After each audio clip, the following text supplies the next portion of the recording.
Hey guys, I'm Dr. Smriti and welcome back to my channel. Today we'll be discussing about COVID-19 virus. As we all know कि हमारी country में second wave start हो चुका है जो expected था कि लेस विरुलेंट होगा, उससे भी बहुत ज़्यादा विरुलेंट है और बहुत ही ज़्यादा कैजुअलिटीज़ काउज कर रहा है। ऑल्सो हमारे कंट्री में अभी essential medicines, remdesivir, beds, hospital, medical staffs, oxygen, सब चीज़ की कमी है। तो इस वीडियो में मैं आपको बताने वाली हूँ कि कोविड-19 हो जाने के बाद आप कैसे घर पे अपना ट्रीटमेंट या अपने घर वालों का ट्रीटमेंट कर सकते हैं। ये वीडियो मैं अपने एक्सपीरियंस से बना रही हूँ क्योंकि मुझे भी कोविड हो चुका है और मैं भी कोविड से इन्फेक्ट होकर के रिकवर कर चुकी थी। और दूसरी बात कि मैं कोविड में अब तक 4 बार ड्यूटी कर चुकी हूँ कोविड वार्ड में, और मेरी लास्ट ड्यूटी होली के एक दिन पहले ख़त्म हुई है। तो आई नो कि रेगुलर क्या क्या गवर्नमेंट गाइडलाइंस जो है वो अपडेट होती है और अभी क्या रीसेंट गवर्नमेंट गाइडलाइंस के हिसाब से क्या ट्रीटमेंट प्रोटोकॉल फॉलो करना है। तो अब हम लोग डिस्कस करते हैं कि कोविड-19 के लिए हमें कैसे प्रिपेयर रहना है, क्या क्या चीज़ें हमें ख़रीद के पहले से रख लेनी है ताकि आपको या आपके फैमिली को या फिर आपके किसी भी क्लोज वंस को अगर कोविड होता है तो आप उनकी हेल्प कर पाएँ। मैं आपको कुछ चीज़ों के नाम बता रही हूँ, आप कोशिश करिए वो सारी चीज़ें खरीद के रख लीजिए। ये आपको बहुत ईजिली अमेज़ॉन पे या किसी भी मेडिकल शॉप या सर्जिकल शॉप में आराम से मिल जाएगी। पहली चीज़ जो आपको ख़रीदनी है वो है पल्स ऑक्सीमीटर। ये बहुत ही इजीली आपको अमेज़ॉन या किसी भी केमिस्ट के पास आराम से मिल जाएगी और मैक्सिमम 500 से 700 के बीच में आती है। एंड ये सबसे इम्पॉर्टेंट है बिकॉज इससे आपका ऑक्सीजन सैचुरेशन पता चलेगा। सेकेंड चीज़ जो आपको ख़रीद के रखनी है वो है बीपी मॉनिटरिंग मशीन। आप कोई भी इलेक्ट्रॉनिक वाला बीपी मॉनिटरिंग मशीन किसी भी केमिस्ट के शॉप से या फिर इवन अमेज़ॉन में भी बहुत ईजिली मिलता है, ये आप ख़रीद के रख लीजिए। ये आपकी बीपी मेज़र करने में हेल्प करेगा। थर्ड चीज़ जो आपको ख़रीदनी है वो है ग्लूकोमीटर। कोई भी स्ट्रिप द्वारा यूज़ होने वाला ग्लूकोमीटर जो कि पोर्टेबल हो आप ख़रीद के रख लीजिए। ओनली अगर आपके घर में कोई ऐसे पेशेंट है जिनको डायबिटीज़ है तो ये आपके आरबीएस को मेज़र करने में हेल्प करेगा। फोर्थ चीज़ जो आपको ख़रीद के रख लेनी है जो हो सकता है आपके पास पहले से हो वो है थर्मोमीटर। आप कोई भी थर्मोमीटर जो कि सेंसर वाला हो वो यूज़ करें ताकि उससे इन्फेक्शन स्प्रेड होने का खतरा कम से कम रहे। फिफ्थ चीज़ जो आपको ख़रीदनी है वो है वेपोराइज़र। आपको अमेज़ॉन में आराम से कोई भी वेपोराइज़र मिल जाएगा, ये आपको आगे जाके स्टीम इनहेल करने में हेल्प करेगा। नेक्स्ट चीज़ जो आपको ख़रीदनी है वो है कंप्रेसर नेबुलाइज़र। ये भी आपको किसी भी केमिस्ट के शॉप में, किसी भी सर्जिकल शॉप में या फिर अमेज़ॉन में भी अवेलेबल है, आप वहाँ से ख़रीद सकते हैं। ये COPD पेशेंट्स वगैरह में यूज़ होता है और लंग रिलेटेड डिजीज़ में यूज़ होता है। इससे होता क्या है कि जब आप सांस लेने में आपको दिक्कत होती है बिकॉज़ आपका जो लंग है वो कॉन्स्ट्रिक्ट हो जाता है, तो ये उस कॉन्स्ट्रिक्ट को रिलीज़ करने में हेल्प करता है और सांस लेने में हेल्प करता है। नेबुलाइज़र यूज़ कैसे करना है ये आप यूट्यूब में जाके किसी भी वीडियो में देख सकते हैं। ये बहुत ही ईजी है यूज़ करने में और बहुत हेल्पफुल भी होगा आगे जाकर। एक और चीज़ जो कि बहुत इम्पॉर्टेंट है और मैं सजेस्ट करूँगी कि एक आपको ख़रीद के तो रखनी ही चाहिए घर पे, वो है कोई भी पोर्टेबल ऑक्सीजन सिलेंडर। बिकॉज़ अभी ये हॉस्पिटल्स में बेड नहीं है, अगर घर पे किसी को भी कोविड होता है और उन्हें ब्रेथलेसनेस होती है, ब्रीथिंग डिफ़िकल्टी होती है, तो आपके पास एक ऑक्सीजन सिलेंडर होना चाहिए ताकि आप घर से लेकर हॉस्पिटल तक उनको स्टेबल रख पाए, ताकि आप उनको स्टेबली हॉस्पिटल कम से कम पहुँचा पाए। तो एक ऑक्सीजन सिलेंडर या तो आप अमेज़ॉन में जाके ख़रीद सकते हैं छोटे कैन वाली जो कि हाइकिंग वगैरह में यूज़ होती है, बहुत लोग वो भी ख़रीद रहे हैं, या फिर एक नॉर्मल जो ऑक्सीजन सिलेंडर होती है वो इतनी छोटी पोर्टेबल एक ऑक्सीजन सिलेंडर होती है, वो आप ख़रीद के अपने घर पे रख सकते हैं। नेक्स्ट चीज़ जो आपको ख़रीदनी है वो है सारे एसेंशियल मेडिसिन्स जिनके नाम मैं आगे जाके बताऊंगी। तो वो सारे मेडिसिन्स आप नोट कर ले और अभी जाके बाज़ार से ख़रीद के अपने पास फॉर अ सेफ साइड रख लें। अब हम लोग डिस्कस करते हैं कि अगर जब आप पॉजिटिव हो गए तब आपको क्या क्या करना है।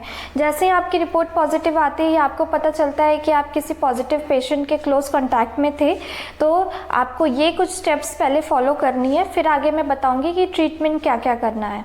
सबसे पहले first step is don't panic. Because it's my personal experience कि जैसे मेरा कोविड पॉजिटिव का रिपोर्ट आया था, मैं डिस्पाइट बीइंग अ डॉक्टर मैं खुद भी बहुत पैनिक करने लगी थी। एंड लेटर आई रियलाइज कि पैनिक करके मैंने सिचुएशन को और ज़्यादा कॉम्प्लिकेट कर दिया है। तो आप पैनिक मत करिए, पहली चीज़। दूसरी चीज़, खुद को जितना जल्दी से जल्दी हो सके आइसोलेट कर लीजिए। अगर आप फैमिली मेम्बर्स के साथ रहते तो अपने फैमिली मेम्बर को बोलिए आपसे दूर रहने, और आप एक रूम में खुद को आइसोलेट कर लीजिए। Third thing is get your family member tested as soon as possible. अपने फैमिली मेम्बर्स का भी टेस्ट कराइए, या फिर आप जिससे भी क्लोज कॉन्टैक्ट में हो सबको इन्फॉर्म करिए कि आप कोविड पॉजिटिव है, और उनको भी सजेस्ट करिए कि वो अपना टेस्ट करा लें। नेक्स्ट थिंग इज़ कि जैसे आप कोविड पॉजिटिव आते हैं, आपका रिपोर्ट पब्लिश होता है, आपको IDSP वाले कॉल करते हैं, और जैसे ही आपको IDSP वाले कॉल करेंगे तो अपना एक बेसिक ब्लड टेस्ट करा ले। बेसिक ब्लड टेस्ट में आपको क्या क्या रिपोर्ट्स करवाने हैं वो है haemoglobin, TCDC, ESR, platelet, liver function test, kidney function test, blood sugar, thyroid अगर कराना चाहे तो थायराइड भी करा सकते हैं। प्लस अपना BP चेकअप करा ले। जैसे ही आप पॉजिटिव आते हैं अपना BP भी चेक कर ले, अपना ऑक्सीजन सैचुरेशन चेक कर ले, और BP और ऑक्सीजन सैचुरेशन आप रेगुलर मॉनिटर करते रहें। ऑल्सो आप अपना एक चेस्ट एक्सरे PA व्यू करा के रखिए, ताकि वो आगे जाके कंपैरेटिव स्टडी करने में हेल्प करेगा कि आगे जाके आपको कितना इन्फेक्शन डेवलप हुआ है। एक और टेस्ट जो कि बहुत इंपॉर्टेंट है वो है D डाइमर का टेस्ट। अब बात करते हैं कि कोविड हो जाने पे ट्रीटमेंट आप अपने से या अपने घर वालों का घर पे क्या क्या कर सकते हैं।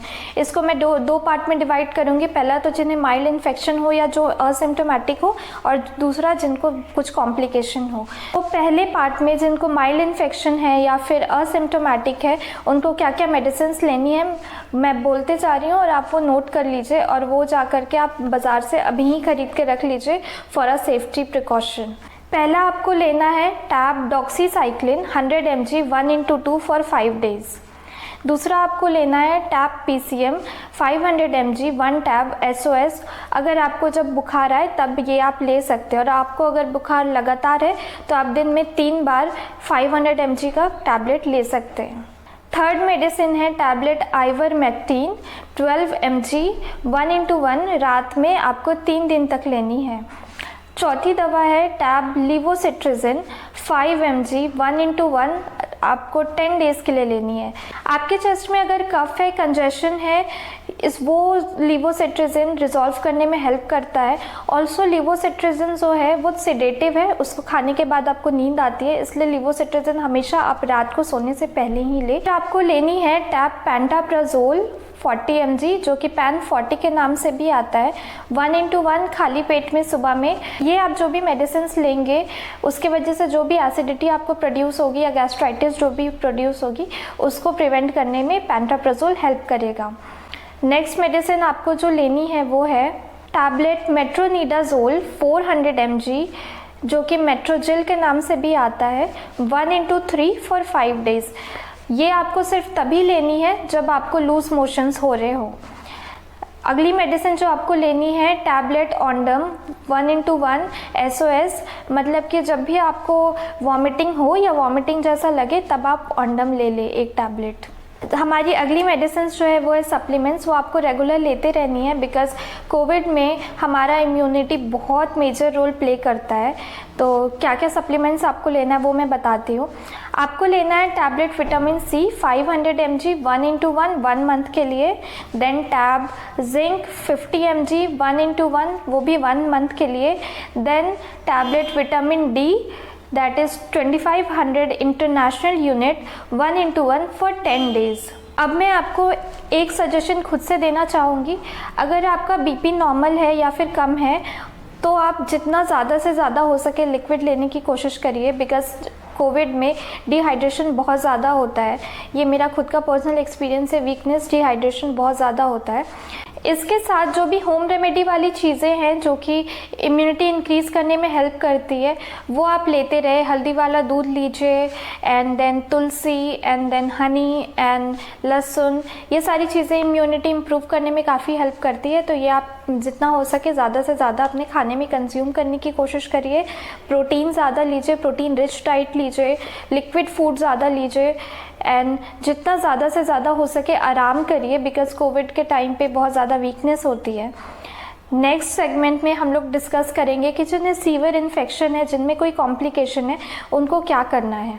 ऐसे अगर आपको कोई कॉम्प्लिकेशन है, जैसे कि आपका ऑक्सीजन सैचुरेशन लो हो रहा है, बीपी बढ़ा हुआ है, शुगर बढ़ा हुआ है, डी डाइमर बढ़ा हुआ है, तो आप जितना जल्दी से जल्दी हो सके आप जिस डॉक्टर के अंडर पे मॉनिटर्ड है उनसे संपर्क करिए। अगर आप नहीं संपर्क कर पा रहे हैं और आपकी कंडीशन ख़राब होते जा रही है, अगर आपका ऑक्सीजन सैचुरेशन लो है तो आप जितना जल्दी हो सके ऑक्सीजन ले लीजिए।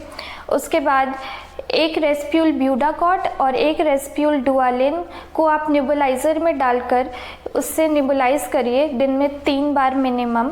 और ये जो है कैसे यूज़ करते हैं नेबुलाइज़र को, कैसे नेबुलाइज करते हैं, इसका कोई भी वीडियो आपको यूट्यूब में आराम से मिल जाएगा। जब तक आपके पास कोई भी मेडिकल टीम नहीं पहुंचती है तब तक आपको सांस लेने में दिक्कत जो हो रही है उसको डिक्रीज़ करने में ये हेल्प करेगा। तब तक आप स्टेबल रहेंगे तो कोई भी मेडिकल टीम आपको आकर के देख लेगी। इसके अलावा बहुत सारी चीज़ें हैं जो कि दिया जाता है अगर सांस लेने में दिक्कत हो रही है तो, लाइक डेक्सोना का इंजेक्शन देते हैं, डेरिफाइलिन का इंजेक्शन देते हैं, फिर मिथाइल प्रेडनिसोलोन देते हैं। बट ये सब क्या डोज में देते हैं, कैसे देते हैं, ये डॉक्टर्स ही डिसाइड करते हैं। अगर आपका डी डाइमर बढ़ा हुआ है तो इनॉक्सापैरिन का सबक्यूटेनियस इंजेक्शन देते हैं।